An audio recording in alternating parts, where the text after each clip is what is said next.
Hello, we're going to discover Mathieu, one of the Mercure HEC nominees for the Latin American region. He's based in Brazil. Bonjour, Mathieu. Bonjour, hi everyone. Could you please introduce yourself, give your name, diploma, year, and area of expertise? So my name is Mathieu Le Roux. I'm a graduate from HEC 2001, master's, Grande École. I've been, it's hard to tell you what I'm specialized in, but over all my career, I've always worked in digital endeavors and usually being involved at starting stuff or projects from scratch. So I think I'm good at turning uh, zero to ones, the phase where you have a PowerPoint project and then you need a real business. That's the real thing. I've been involved in all of the different things I've done in my life. So can you share with us your journey as an entrepreneur, what you're doing? Yeah, so actually, also part of my journey was linked to Brazil because I came here right after graduation and spent 2 years in São Paulo where I met my wife.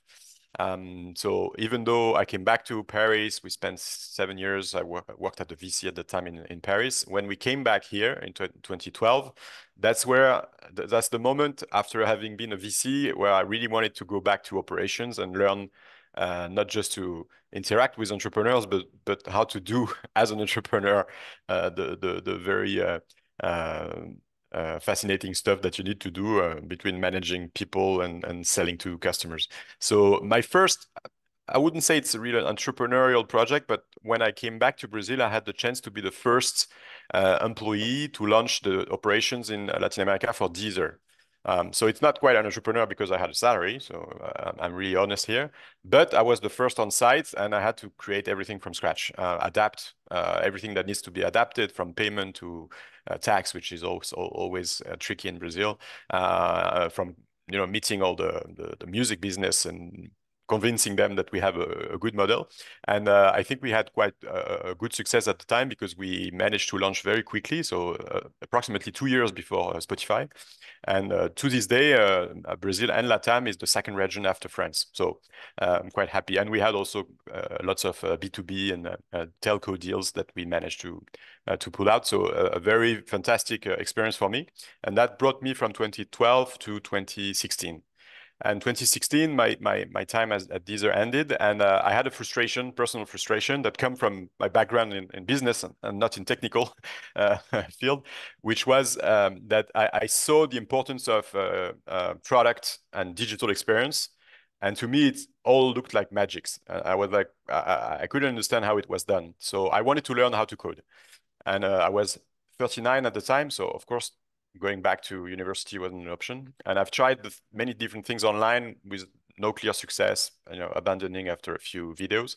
And some friend of mine told me about the concept of bootcamp and the creation of a school called Le Wagon with a silly French name. And I got in contact with Boris, the founder, on LinkedIn, and he answered really very quickly. I remember a matter of an hour on LinkedIn, which never happens.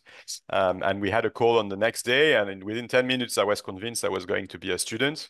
And within, I would say, 30 minutes, we were discussing how to launch the bootcamp market in Latin America because there was nothing around here.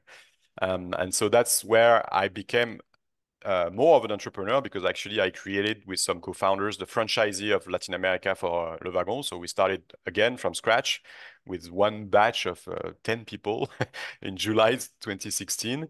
Le Wagon, just to explain, we teach technical skills, so mainly web development, data science, data analytics in immersive training format. So we believe that human being learn in groups and in a social experience.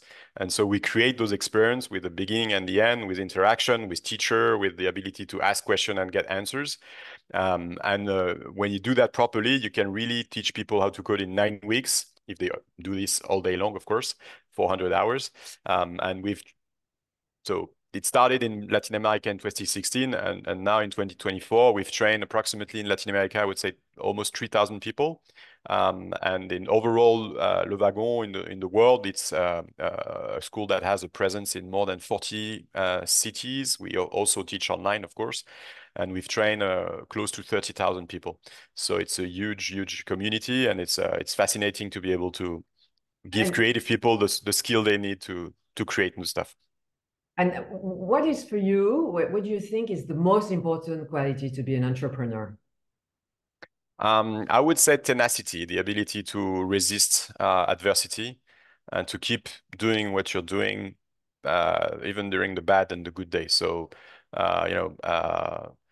success is a lie and failure is a lie. So you need to be aware that when you feel like everything is going well, actually it's not going that well. And when you feel like everything is going wrong, it's not true either.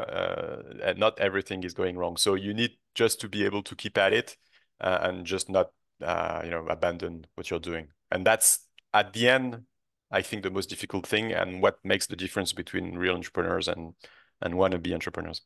Yeah, I totally agree with you. And what were your motivations to start such a journey, or did you have a dream of some sort? When I was a kid, but not even a teenager, I was younger than that. I told my father one day, he asked me, "What do you want to do in life?" And I say, "I want to be an idealistic." And he was like, what do you think is an idealistic? And my idea of idealistic, I was probably 7 or 6. I said, I want to be the guy that got the idea for the advertising.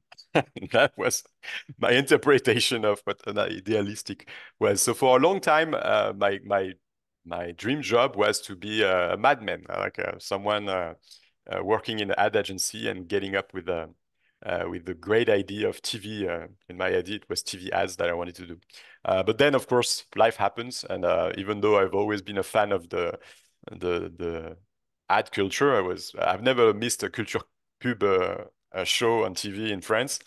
That's not where I ended up. But that's funny to go back to this because I remember that I was fascinated by this. I think at heart I was fascinated by the idea that you need to be creative and be building stuff. And that's what I've been doing. And I've had the chance to always participate. Of course, some things worked, some didn't, but I think I've always had the chance to be part of things being built up almost from scratch and turning projects and ideas into real thing. So that's In that dream, that was already, the thing about the entrepreneurship, because ideas, idealistic, everything. yeah, you need to be definitely.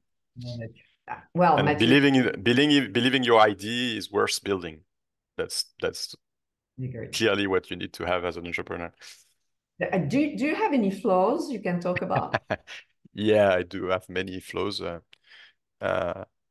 I remember making fun of this. We teach at Le Wagon, we teach people, we try to train people on interviews. And so, of course, we tell them you need to prepare the what's your flow question.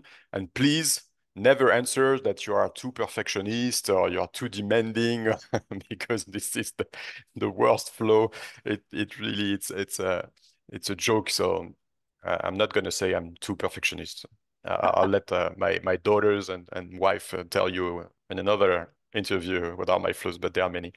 Okay, we'll do that then. Thank you so much for sharing your thoughts with us, Mathieu. And Thank you, be sure Florence. to have the HEC community to discover the person behind the nominee. And once again, congratulations on your nomination. Thanks a Bye. lot, and it's a great honor to be highlighted in the community. Thank you. Bye bye. Bye.